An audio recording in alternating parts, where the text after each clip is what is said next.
Most English learners quit after 2 weeks. Not because they are lazy. Not because English is too hard. They quit because they picked a plan they could never keep.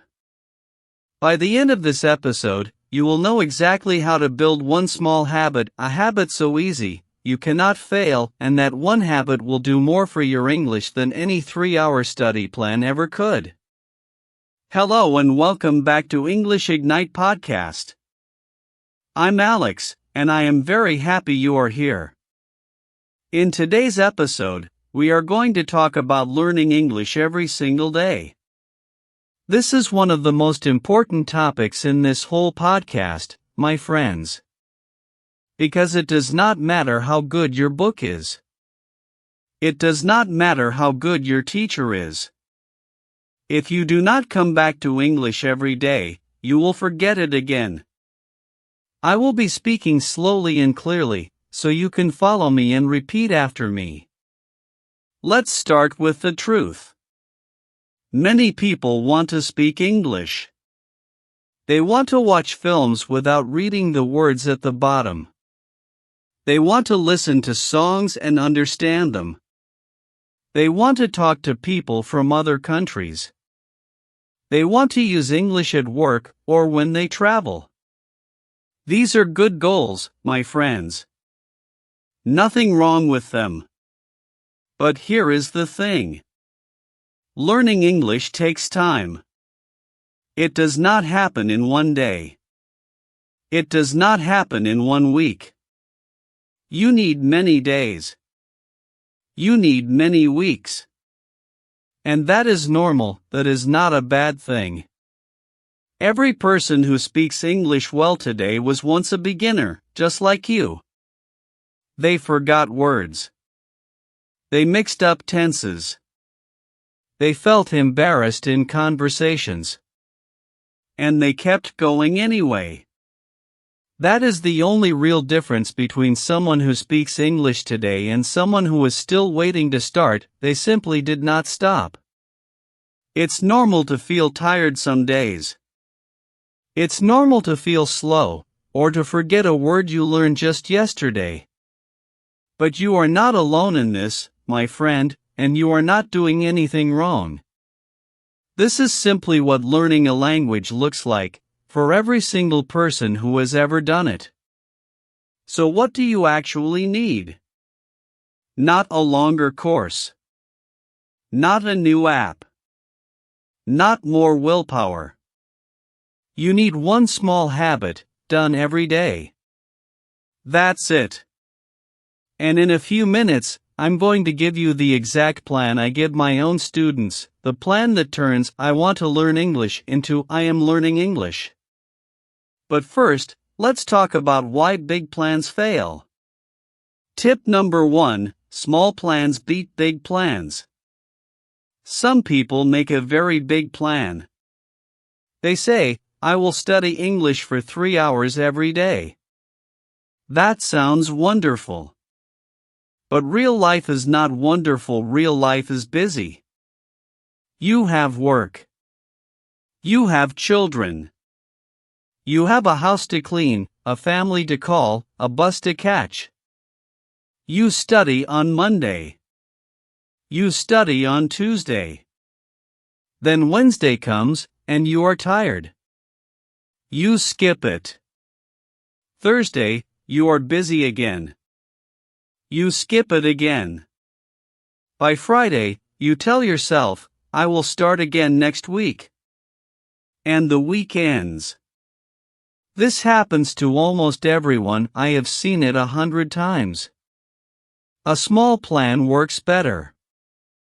Instead, say this, I will listen to English for 10 minutes every day. 10 minutes is nothing, my friends. You can do it on the bus. You can do it while you make coffee. You can do it in bed, right before you close your eyes. Let's practice saying this out loud. Repeat after me, I will listen to English for 10 minutes. Now you repeat. 10 minutes is enough. Now you repeat.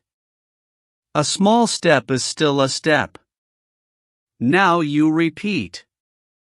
Good job. That's tip number 1. But tip number 2 is the one that surprises most of my students, because it goes against everything they were taught in school. Tip number 2, use the same English again and again. You do not need a new book every week. You do not need a new podcast every day. You do not need a new app every month. You can use what you already have. Here is a word that matters a lot in this episode, the word again. Let's learn it properly. Again means one more time, or a second time. Example, I listened to the song again. Now you repeat, again. Why does again matter so much for you? Because the first time you listen to something, you understand a little. The second time, you understand more. The third time, you notice new words. The fourth time, the sentence starts to feel easy, almost natural, like it belongs to you now. Let me tell you about one of my students, a woman named Farah. Farah listened to the exact same 5-minute English story every day for 2 weeks. Just one story. Her friends thought it was strange. Why not listen to something new, they asked her. But by day 14, Farah could say the whole story from memory with the right rhythm, the right pauses, almost like an actor. And here's the part that surprised her the most. She started using those same sentence patterns in her own conversations, without even thinking about it. One story. 14 days. That is the power of again. So do not think, I already know this, I don't need it anymore. Ask yourself instead, can I say this smoothly? Can I use it without stopping to think? If the answer is no, that old material still has more to give you. That's tip number 2. But before we move on, let's talk about something that stops many learners before they even begin fear. Maybe you are afraid of making mistakes. Maybe you feel shy when you speak. Maybe you think, my accent is not good enough, or people will laugh at me. My friend, listen to me carefully. Every single person who speaks a second language today made thousands of mistakes to get there. Mistakes are not a sign that you are failing. Mistakes are a sign that you are trying, and trying is the only way forward. A mistake today simply means you are one step closer to saying it correctly tomorrow. Let's practice saying this, because I want you to believe it, not just hear it. Repeat after me, mistakes are normal. Now you repeat. Mistakes help me learn. Now you repeat.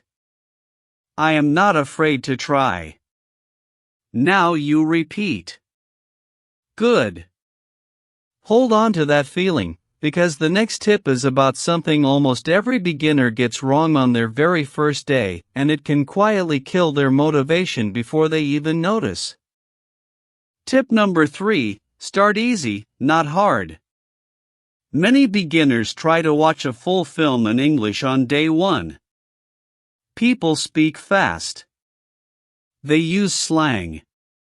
They talk over each other. You understand almost nothing, and you feel terrible. You think, my English is bad. But that's not true, my friend, the content was simply too hard for where you are right now. Start with easy English instead. Start with short, slow talks like this podcast. Listen to topics you already understand in your own language, like home, food, family, or daily routines. Familiar topics give your brain less new information to fight with, so more of your energy goes toward the English itself. Here is a simple method, I call it the 3-listen method. The first time, just listen. Do not pause every 10 seconds. Do not chase every single word. Try to catch the main idea only. The second time, listen for more detail, maybe you catch a few extra words you missed. The third time, say the sentences along with the speaker, out loud, in real time. Let's practice. Repeat after me, I am listening for the main idea. Now you repeat. I do not need every word. Now you repeat. I will listen again, and I will understand more. Now you repeat. Very good.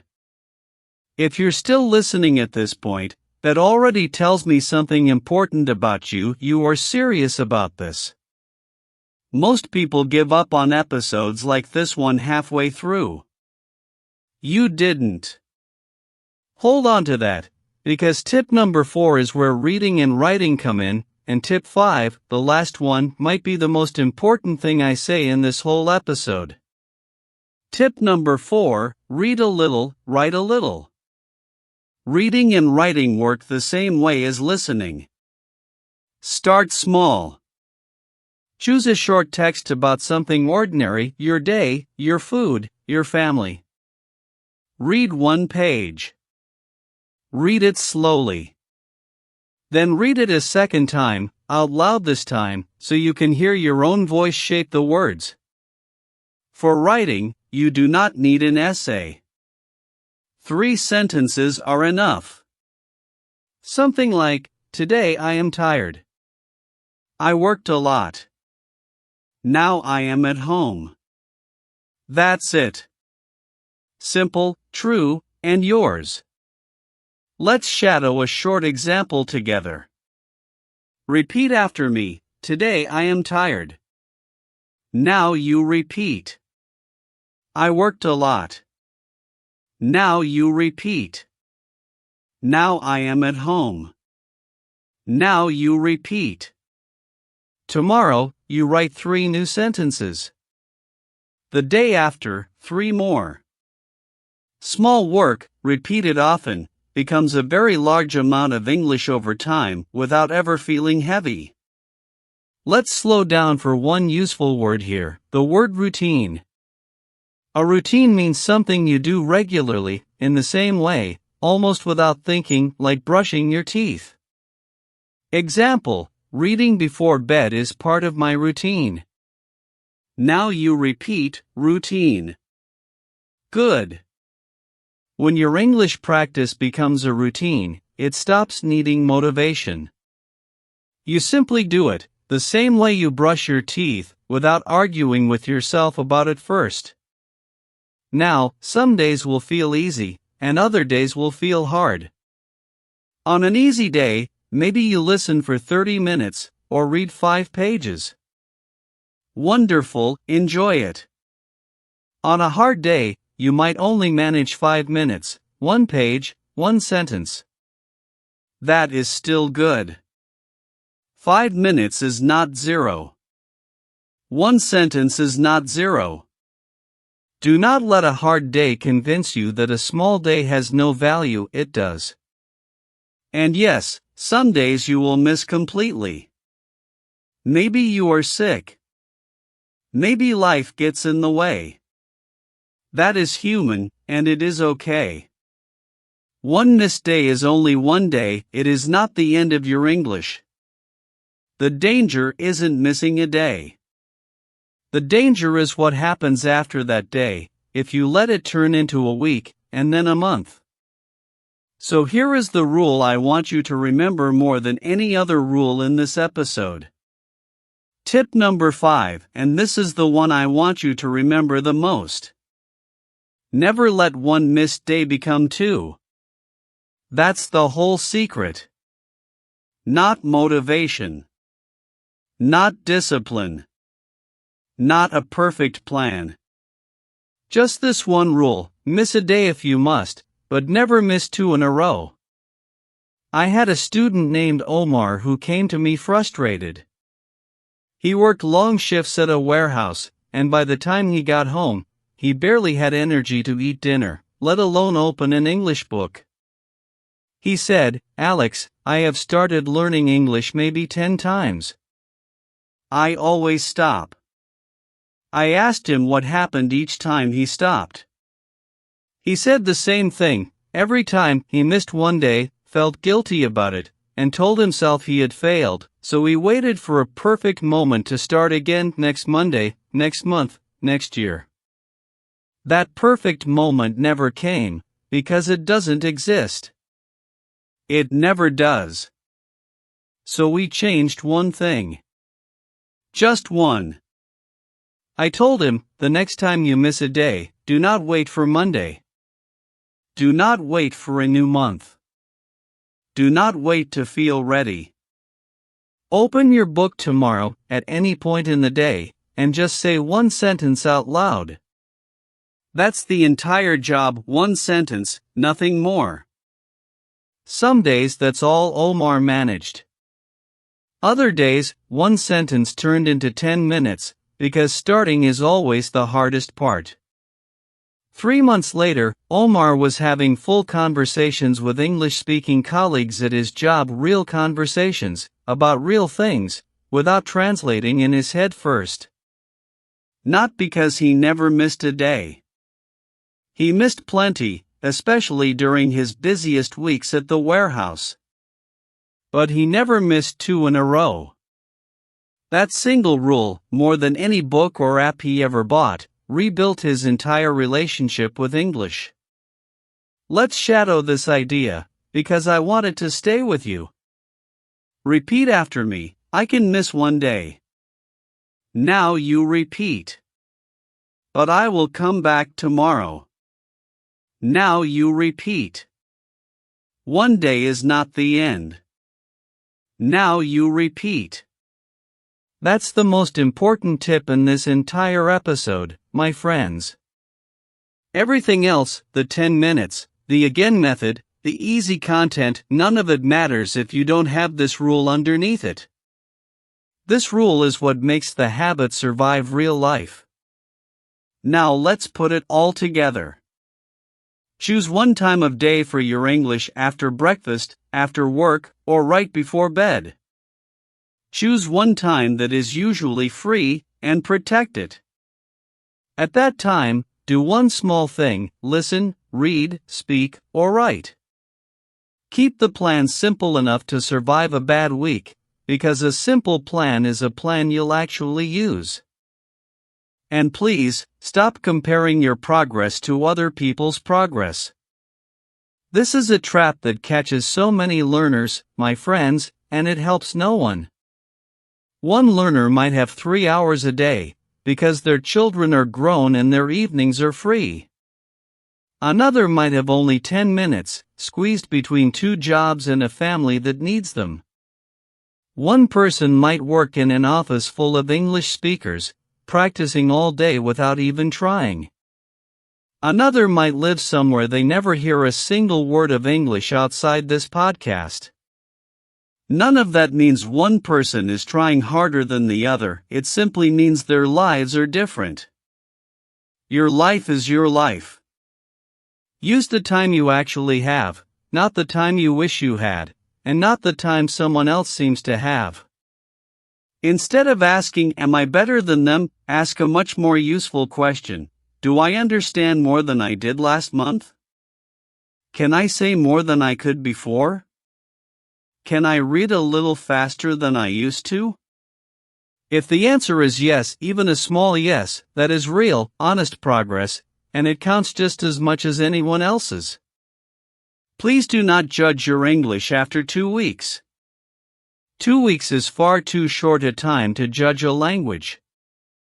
This is a long road, my friends, but you do not need to run it. You only need to walk it, one small day at a time, without stopping for too long.